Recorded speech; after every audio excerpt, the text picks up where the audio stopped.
देखो, चूक हो जाए तो देवराज इंद्र पद से भी दुर्गति हो जाए।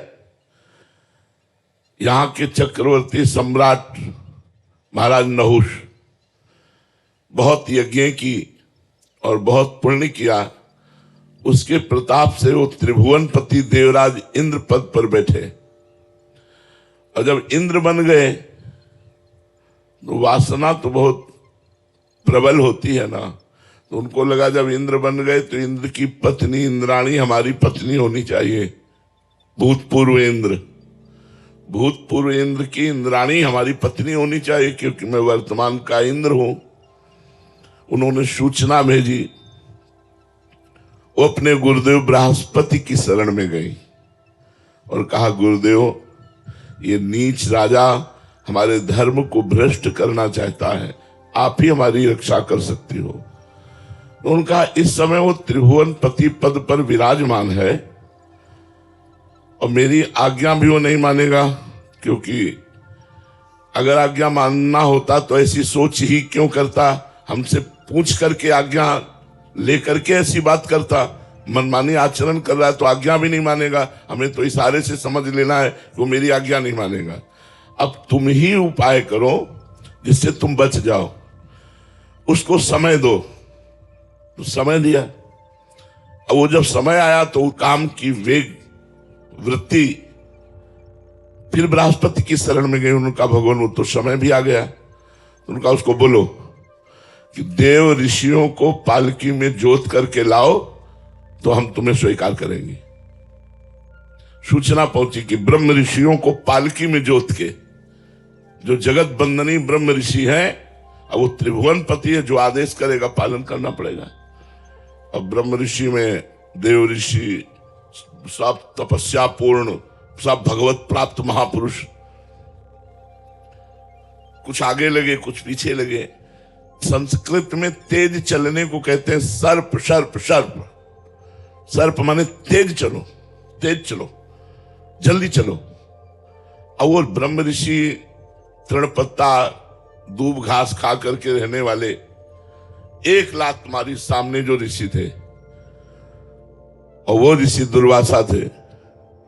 उन्होंने मुड़ करके कहा, तो हम ब्रह्म ऋषियों के ऊपर शासन करना चाहता, जा सर्प योनि को प्राप्त हो जा। तो सीधे देवराज इंद्र पद से अजगर की योनि को प्राप्त हुए। सोचो, त्रिभुवनपति कितना बड़ा पद है, तीनों लोकों का स्वामी, और कर्म बिगड़ गया तो अजगर की योनि को प्राप्त होता है। तो भगवान से विमुख होकर हम भारत के कोई बहुत बड़े पदाधिकारी हों और भगवान से विमुख हों और मनमानी आचरण करते हो तो हमारी दुर्गति पक्की है ना। तो मनुष्य जन्म लौकिक उन्नति के लिए नहीं मिला है, ये तो अपने आप भाग्य के वशात होती जाएगी। मनुष्य का प्रयास आध्यात्मिक होना चाहिए। आध्यात्मिक के साथ साथ अगर लौकिक उन्नति है तो वो सराहनीय है। केवल लौकिक उन्नति है, आध्यात्मिक नहीं है, तो उसका चंद वर्षों महत्व है, 20 वर्ष 30 वर्ष।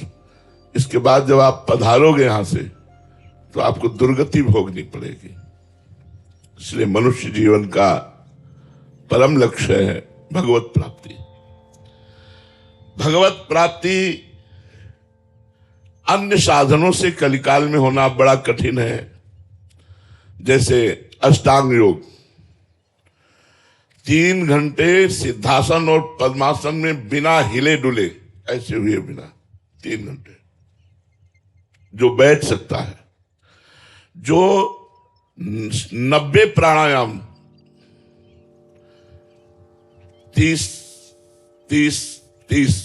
3 बार में 90 प्राणायाम, रेचक कुंभक पूरक पूरक कुंभक रेचक,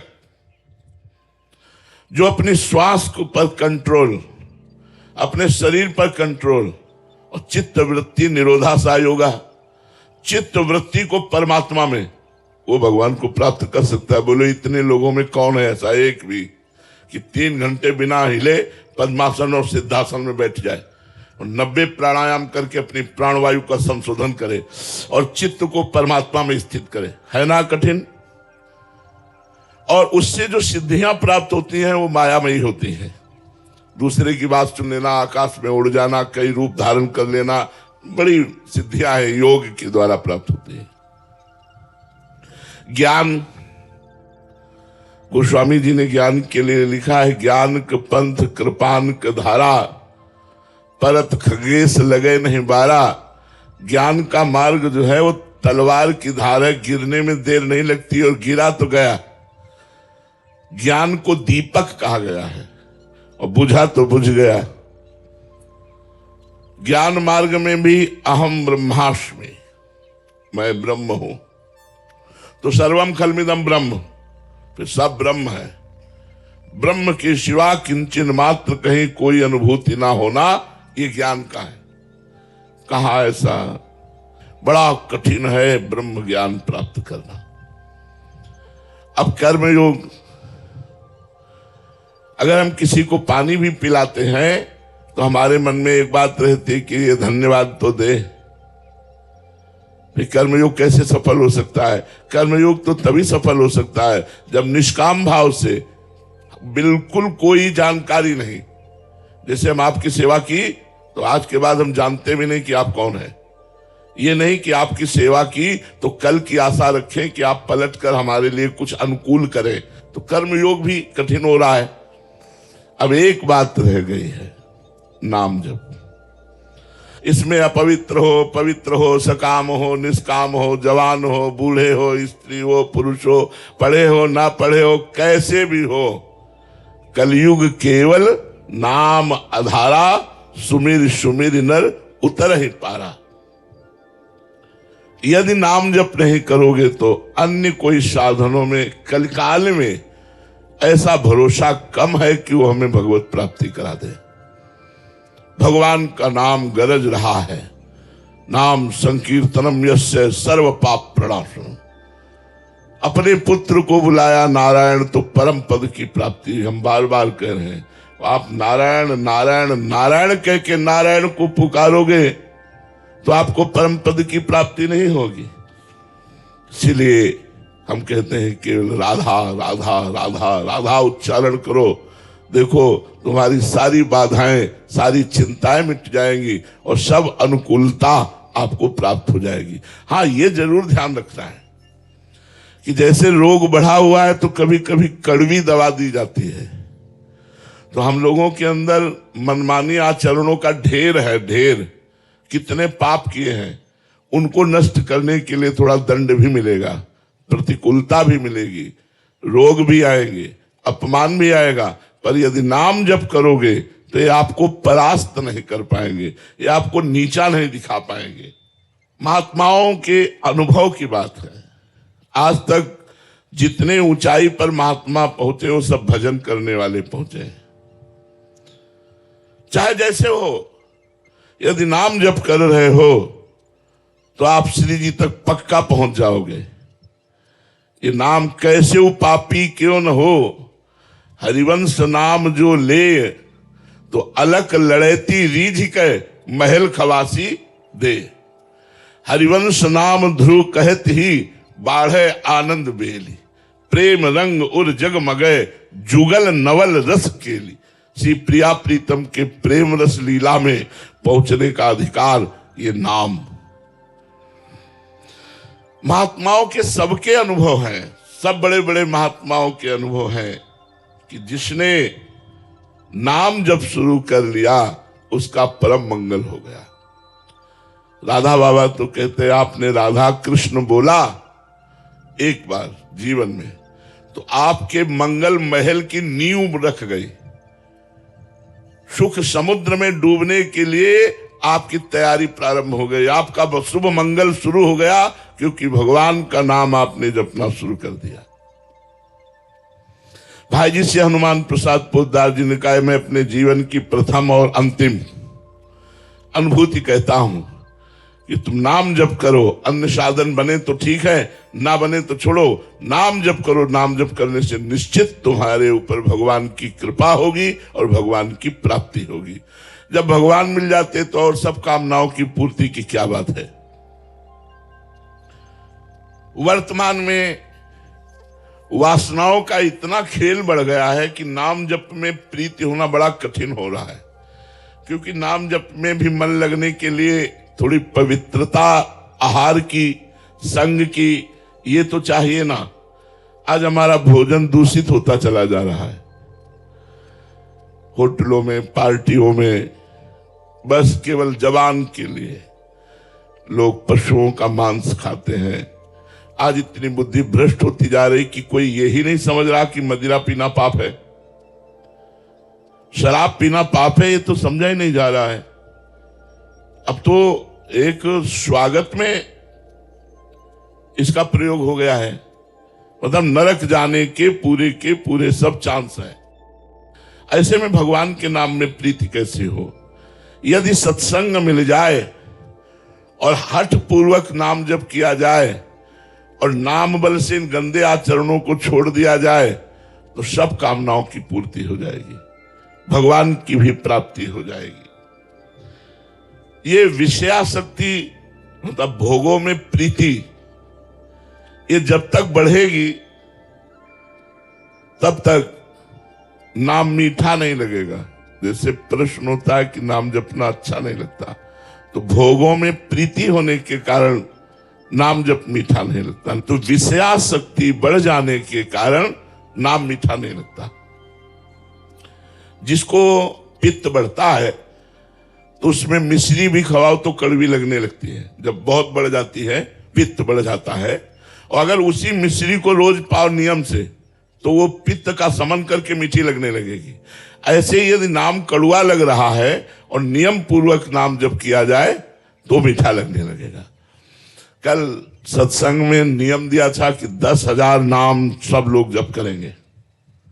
10,000 नाम तुम्हें बहुत लगता है? 10,000 नाम, हजार हजार हजार हजार हजार हजार हजार चलते फिरते उठते। तो एक माता जी आके बोली, हम तो बड़ी सेवा है हमारे पास, हम तो 10,000 कैसे जप पाएंगे नाम? 10,000 नाम की वाला आप बात करते हो? 10,000 बहुत होता है क्या? अरे 10,000 तो ऐसे चलते फिरते हो जाता है। ऐसे काउंटर आप ले और आप अपनी सर्विस को जा रहे हो, जाते समय, आते समय, खाली समय 10,000 नाम। 10,000 नाम यदि आप रोज जपोगे तो आपको खुद चमत्कार समझ में आने लगेगा कि आपका जीवन किधर जा रहा है। जब तक आप भगवान की शरण में नहीं होंगे, नाम जप नहीं करेंगे, तब तक आपकी विषयासक्ति नष्ट नहीं होगी। और विषयासक्ति ही हमारे जन्म मरण का हेतु है। भोगों में जो प्रीति है यही हमारे जन्म मरण का हेतु है। तो विषयान विषवत त्यज, शास्त्र कहता है विष के समान विषयों का त्याग कर दो। ये भजन से होता है। आप जितना भजन करेंगे तो आपको ये संसार झूठा सा लगने लगेगा। आप देखो, भजन करके देखो, ये रुपया, पैसा, भोग सामग्री, नाना प्रकार की पद प्रतिष्ठा, ये सब अच्छी नहीं लगेगी, क्योंकि झूठी है। हमें दिन में सैकड़ों बार बात याद आती है। जैसे किसी को कोई प्रियजन याद आता है, ऐसे हमें सैकड़ों बार याद आती है, मरना है, मरना है। अब ये सूत्र हमको कहीं लगने नहीं देता। क्या है सब नाटक हमारा? मरना है यार, जाना है, यहां से जाना है। कब श्वास टूट गई कुछ पता नहीं, और जब श्वास टूटी तो सब बखेड़ा यहीं छूटा। अब जो भजन किया वो साथ गया नहीं तो कुछ नहीं। कैसा यार देश है, यहां से शरीर भी छुड़ा दिया। और ऐसे देश में हम प्रेम करें, इसका नाम मृत्यु लोक है। मरोगे सब। हमारी बात थोड़ी कड़वी लगेगी, सब मरोगे। आज नहीं तो कल सब छूटेगा, आज नहीं तो कल। होश में हो जाओ, गंदे आचरण छोड़ दो और भगवान का भजन करते हुए तुम्हें जो सांसारिक काम मिला है वो ठीक से ईमानदारी से करो और उसे भगवान को समर्पित कर दो। कृष्णार्पणमस्तु, तुम्हारा जीवन सफल हो जाएगा। ये बहुत बड़ी भूल है जो हम मनुष्य जीवन में शराब पीते हैं, मांस खाते हैं, गंदे आचरण करते हैं, मनमानी झूठ बोलते हैं, बेईमानी करते हैं, दूसरे की हिंसा करते हैं। बहुत बहुत भूल, बहुत बड़ी भूल करते हैं। अब लो नशानी अब ना नशे हो, आज तक किया अब जीवन में नहीं करेंगे। जैसे सोने के घड़े में जहर भरा हो तो क्या आप उसे पान करेंगे क्या? ऐसे ये बोतलों में जहर है जो तुम्हारे शरीर को नष्ट करता है, तुम्हारी बुद्धि को भ्रष्ट करता है। देख लो, भीष्म जैसे महात्मा जब सरसैया पे बैठे उपदेश कर रहे हैं युधिष्ठिर को, तो द्रौपदी जी ने कहा, यह ज्ञान उस समय कहां गया था जब सभा में मुझे निर्वस्त्र किया जा रहा था? तो कहा, बेटी दुर्योधन का अपवित्र अन्न खाने से हमारी बुद्धि भ्रष्ट हो गई थी। आज 6 महीना हो गए, बाणों के लगे से खून निकल गया, अब मैं पवित्र हो गया हूं। अब जो प्रश्न करोगे सही उत्तर मिलेगा। अगर अन्न दूषित हो तो बुद्धि भ्रष्ट हो जाती, इतने बड़े महापुरुष बोल रहे हैं। और दूषित पदार्थ खाओगे तो तुम्हारी बुद्धि शुद्ध रहेगी। इसलिए भाई, एक गंदा भोजन, गंदा संग, गंदा पेय पदार्थ, इनका त्याग कीजिए। और जीवन का आनंद क्या है? देखो, आनंद अगर आप अनुभव करना चाहो, हम अपना उदाहरण इसलिए देते हैं कि प्रत्यक्षम किम प्रमाणम, यदि प्रत्यक्ष में हो तो ज्यादा अच्छा प्रमाण समझ में आता है। हृदय नाचता रहता है आनंद से। क्यों? क्यों? प्रभु की है। तो क्या तुम्हारे जीवन में संकट नहीं आएगा? हम आपको सूचना दे रहे हैं कि 13 वर्ष की अवस्था से भगवान के मार्ग में तो हमारी ये दशा है। ये दुर्दशा का क्षेत्र है संसार। क्या तुम्हारे शरीर में रोग नहीं आएगा? क्या तुम्हारे जीवन में विपत्ति नहीं आएगी? अगर आएगी तो फिर क्या करोगे? न भगवान का आश्रय है, न भजन बल है, फिर क्या करोगे? फिर तो त्राहिमाम मच जाएगा, हाय हाय मच जाएगा। अभी सुना कि कैंसर है तो बस वही दिमाग में छा जाएगा, अब तो मरा, अब तो कैंसर। नाना प्रकार की विपत्तियां, रोग इस संसार में फैले। इसलिए उनसे बचने के लिए राधा राधा राधा राधा। हम बचे हुए हैं, तुम क्या समझते हो? हम बचे हुए हैं, हमें कोई परेशानी नहीं। इसलिए हम सबसे प्रार्थना करते हैं, कोई नशा न करो, कोई गंदा आचरण मत करो, कोई घूसखोरी से रुपया मत लो, वो तुम्हारे शरीर, तुम्हारे परिवार को बड़ा नुकसान पहुंचाएगा। और जितना बन सके नाम जप करो, नाम जप का नियम ले लो। आजकल तो अंगूठी की तरह पहने रहो, काउंटर दिखाने की भी जरूरत नहीं। अगर माला की सामर्थ्य नहीं है टांगने की तो काउंटर ले लो भाई, अंगूठी की तरह उसे पहने और चल रहा है राधा राधा राधा राधा, खूब नाम